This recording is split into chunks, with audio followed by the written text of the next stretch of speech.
ఇంత పెద్ద భారతదేశంలో ఏపీలోని శ్రీహరికోట నుంచే రాకెట్లను ఎందుకు ప్రయోగిస్తారో తెలుసా?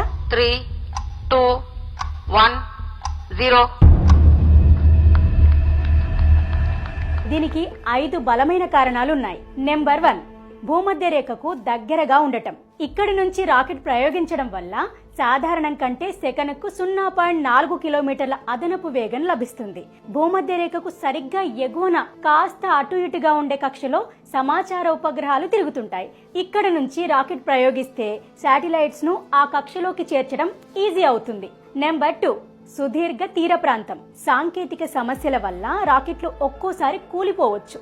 శ్రీహరికోటకు అతి సమీపంలోనే బంగాళాఖాతం ఉంది. ఈ పరిసరాల్లో పెద్దగా జనసంచారం ఉండదు. ఒకవేళ ప్రమాదం జరిగినా ప్రాణ ఆస్తి నష్టం తక్కువగా ఉంటుంది. నంబర్ 3, రవాణా సదుపాయం. రాకెట్ ప్రయోగాలకు వివిధ ప్రాంతాల నుంచి అనేక పరికరాలు తరలించాల్సి ఉంటుంది. ఇందుకు రవాణా కీలకం. శ్రీహరికోటకు మెరుగైన రోడ్డు, రైలు, సముద్ర మార్గాలు ఉన్నాయి. నంబర్ 4, అనుకూల వాతావరణం. రాకెట్ ప్రయోగాలకు ఎక్కువ వర్షాపాతం, ఎండలు ఉండకూడదు. శ్రీహరికోటలో ఏడాదిలో సుమారు 10 నెలలు ప్రయోగాలకు అనుకూలంగా ఉంటుంది. నెంబర్ 5, నేల స్వభావం. రాకెట్ ప్రయోగ సమయంలో భూమి తీవ్రంగా కంపిస్తుంది.